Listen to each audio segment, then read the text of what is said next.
اعوذ باللہ من الشیطان الرجیم بسم اللہ الرحمن الرحیم اللہم صلی علی سیدنا محمد وعلی آل سیدنا محمد وبارک وسلم۔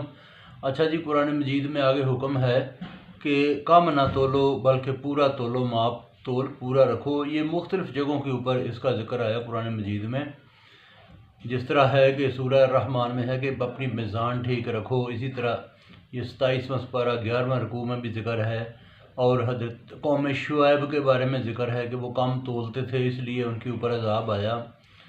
تو بات یہ ہے کہ کم تولنا ایک سماجی برائی ہے، جس سے انسان یہ سمجھتا ہے کہ شاید میں کوئی فائدہ حاصل کر لوں، مگر در حقیقت جب آپ سوچیں کہ آپ کے ہاتھ میں ہے ترازو، ایک بندہ جو تول رہا ہے اس کے ہاتھ میں ہے ترازو، اور وہ اپنی دکان پہ یا کہیں پہ بیٹھ کے وہ کام کر رہا ہے، بات یہ ہے کہ اس وقت اگر وہ یہ سوچے کہ ترازو تو میرے ہاتھ میں ہے، تو باقی اس کے بچوں کی پڑھائی، ان کی جو ہے نا خاندان کی صحت، رشتہ داروں کی جو ہے نا وہ ویلفیئر، اس کے بعد ہر چیز، باقی تمام چیزیں تو خدا کے ہاتھ میں ہے نا۔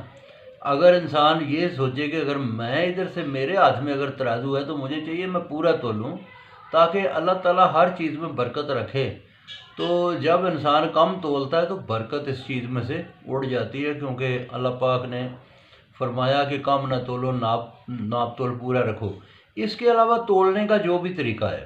مثال ہے تولنے کے بہت سارے طریقے ہیں۔ اب امتحانوں کے ذریعے چیک کیا جاتا ہے، ٹیسٹوں کے ذریعے انسان کا دماغ تولا جاتا ہے، اسی طرح سے جو ہے نا مختلف ذریعے ہیں۔ کسی جگہ پہ جب انسانوں کو چیک کیا جاتا ہے کہ یہ موضوع ہے کسی پوسٹنگ کے لیے، اپائنٹمنٹ کے لیے، کسی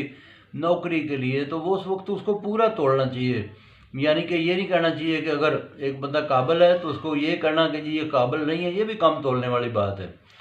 ٹھیک ہے جی۔ میرٹ ہر جگہ کے اوپر، یعنی کہ میرٹ کے اوپر، تو یہ سارے کا سارا یہ تولنے میں ہی آتا ہے۔ تو اللہ تعالیٰ سے دعا ہے کہ اللہ تعالیٰ پورا توڑنے کی توفیق عطا فرمائے۔ جزاک اللہ، باقی پھر سناؤں گا۔